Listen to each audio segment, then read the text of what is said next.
Hello and welcome everyone to Sports Bash.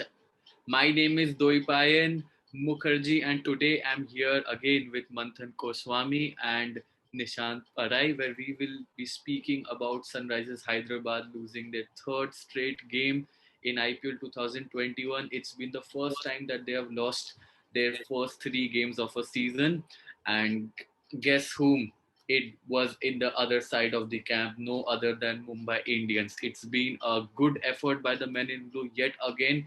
But and before we start talking about the end part of the game, let's start reviewing the game from the starting as it happened.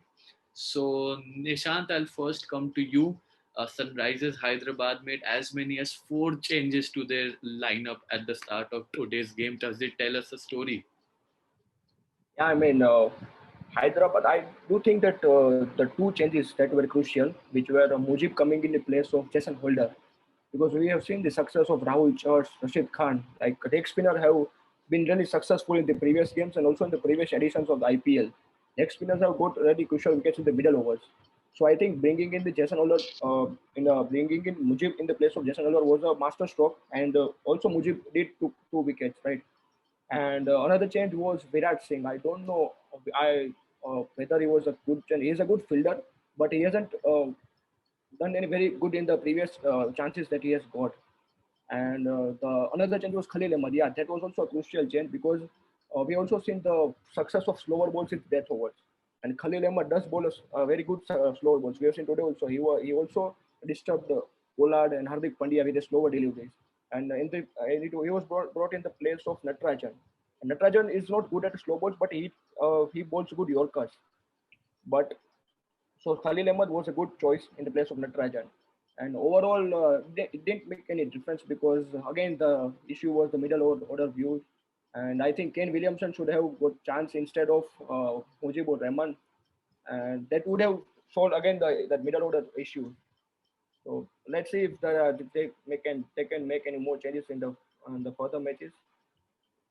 Yes, yes, absolutely. That's the issue that Sunrisers Hyderabad, not only their management but also their fans would be hoping for.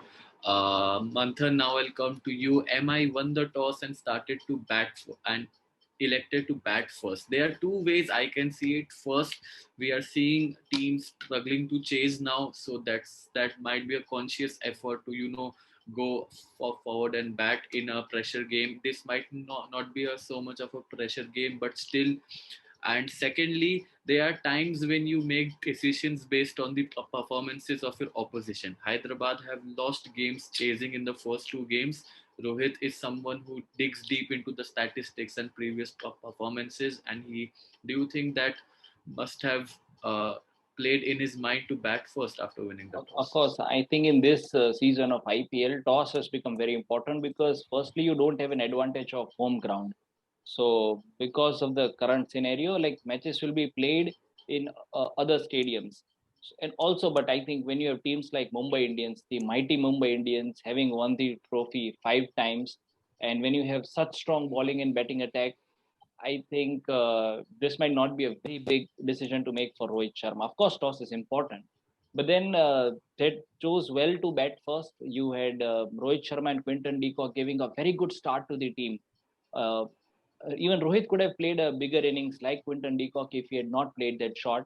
But otherwise, Mumbai was bang on, not just in batting, but also with the deadliest bowling attack among all the teams. So it was a good decision by Rohit, and tosses have, of course, become important in the current season of IPL. Yes, just like MI is ruling the IPL in the past 5 6 years, we had Australia ruling world cricket during the first decade of this century. I read somewhere that it was a very funny thing when Australia used to win tosses. Ricky Ponting used to win tosses for them 9 out of 10 times.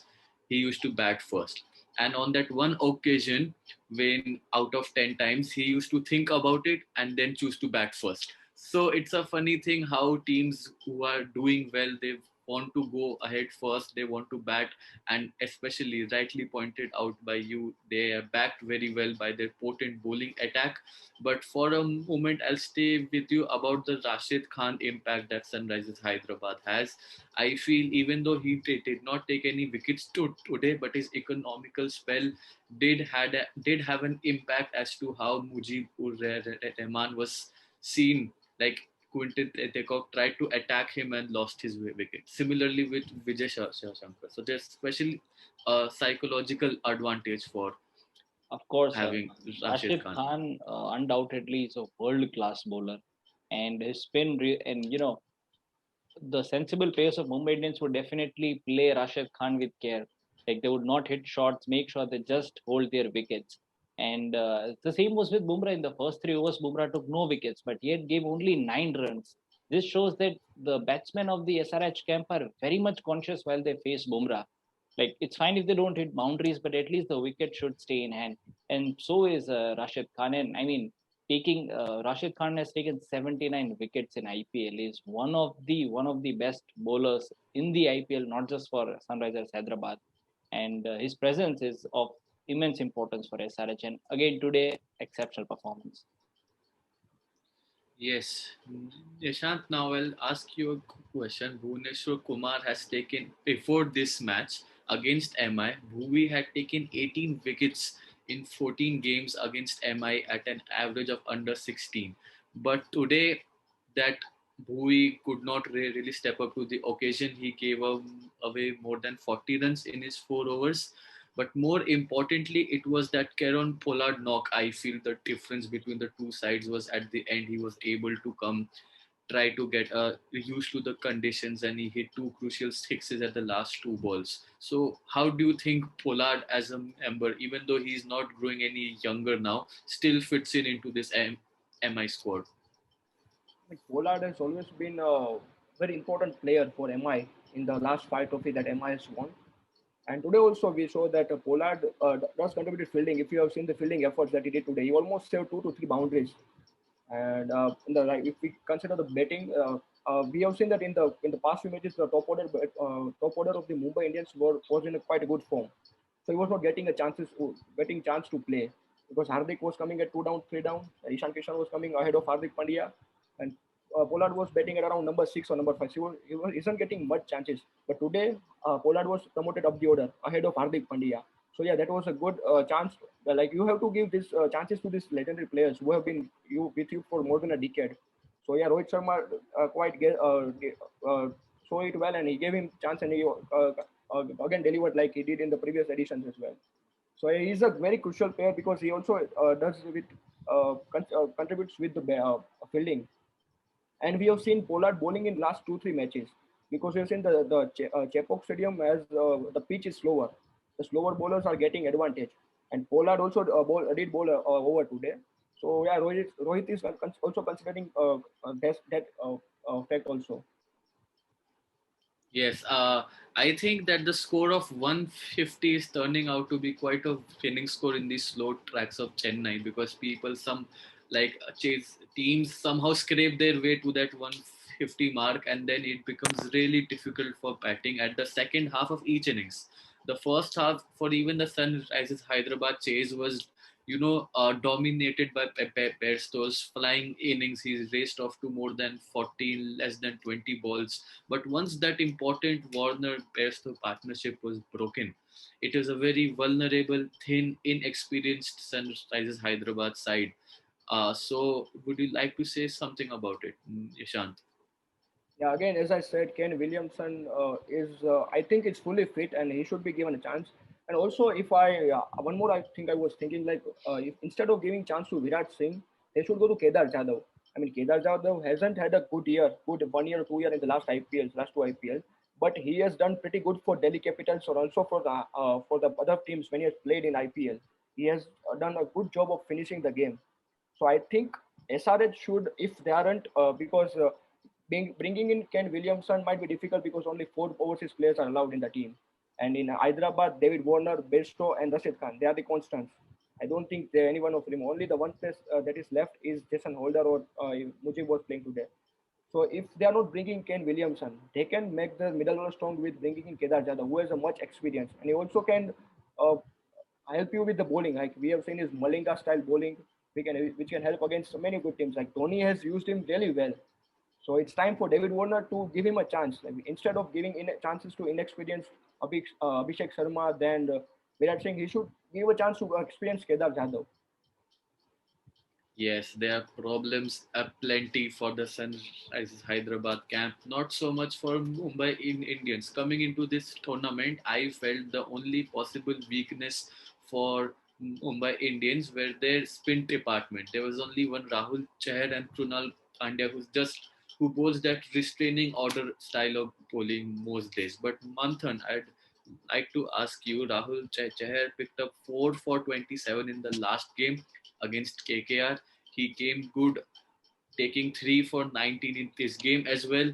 So Rahul Chahar also spoke about how Rohit Sharma has believed in him when even he is not believing in himself. So how do you think? And it's yet another MI player coming good for their franchise. It's a great thing.